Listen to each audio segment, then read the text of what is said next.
દમણ કેન્દ્રશાસિત પ્રદેશ દમણમાં Indian navy દ્વારા પહેલીવાર બેન્ડ પર પરફોર્મન્સનું આયોજન કરવામાં આવ્યું હતું. કેન્દ્રશાસિત પ્રદેશ દમણમાં ઇન્ડિયન નેવી દ્વારા પહેલીવાર બેન્ડ પરફોર્મન્સનું આયોજન કરવામાં આવ્યું. આ કાર્યક્રમ દરમિયાન બહાદુર સૈનિકોના વિડીયો પ્રદર્શિત કરાયા અને સંગીતની મધુર ધૂન સાથે ઓપરેશન સિંદૂર અંગે માહિતી આપવામાં આવી. મોટી દમણ લાઇટ હાઉસ ખાતે આવેલા મિની એમ્પી થિયેટરમાં યોજાયેલા આ કાર્યક્રમમાં પ્રેક્ષકોની ભારી સંખ્યામાં હાજર રહી. ઇન્ડિયન નેવીના અનોખા બેન્ડ પરફોર્મન્સે દમણના નાગરિકોમાં દેશપ્રેમની લાગણી વધુ પ્રકટ કરી.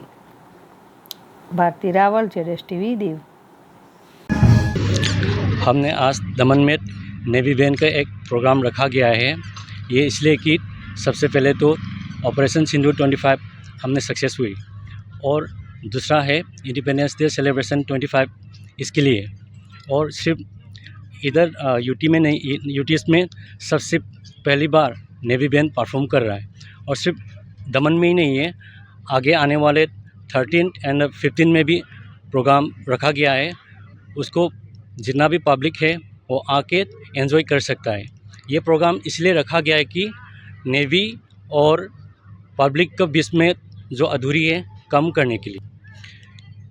इस कार्यक्रम में हम patriotic songs and merchant tunes वगैरह बजाएंगे क्योंकि ये पेट्रियोटिज्म चीज़ है इसलिए।